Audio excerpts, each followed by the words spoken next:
ఫిరాయింపులు cheap politics అంటూ నిన్న కాంగ్రెస్ పై మండిపడ్డారు కేసీఆర్. ఆపరేషన్ ఆకర్ష్ పై ఘాటుగా రియాక్ట్ అయ్యారు. దీనికి ఇవాళ ఉత్తమ్ కౌంటర్ ఇచ్చారు. ప్రధాన ప్రతిపక్ష 39 ఎమ్మెల్యేలను గెలిపించి మేమేం రౌట్ కాలే ఈ రాష్ట్రంలో, మీరు ఒక్కనో ఇద్దరినో కుక్కలో నక్కలను గుంజుకొని ఓహో ఆహా అని సంకాలు గుద్దుకోవచ్చు. అది చాలా చీలర చీప్ టాక్టిక్స్. అది it's a cheap political stunt which is అన్కేర్డ్.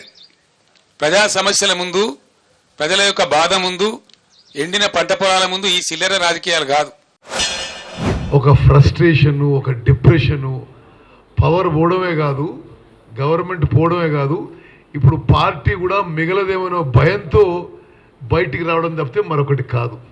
Parliament ఎన్నికల తర్వాత బీఆర్ఎస్ పార్టీ మిగలదు. పార్లమెంట్ ఎన్నికల్లో బీఆర్ఎస్ పార్టీకి వచ్చే స్థానాలు 0. ఆ పార్టీలో ఎవరు మిగలరు, కేసీఆర్ ఆయన కుటుంబ సభ్యులు తప్పితే.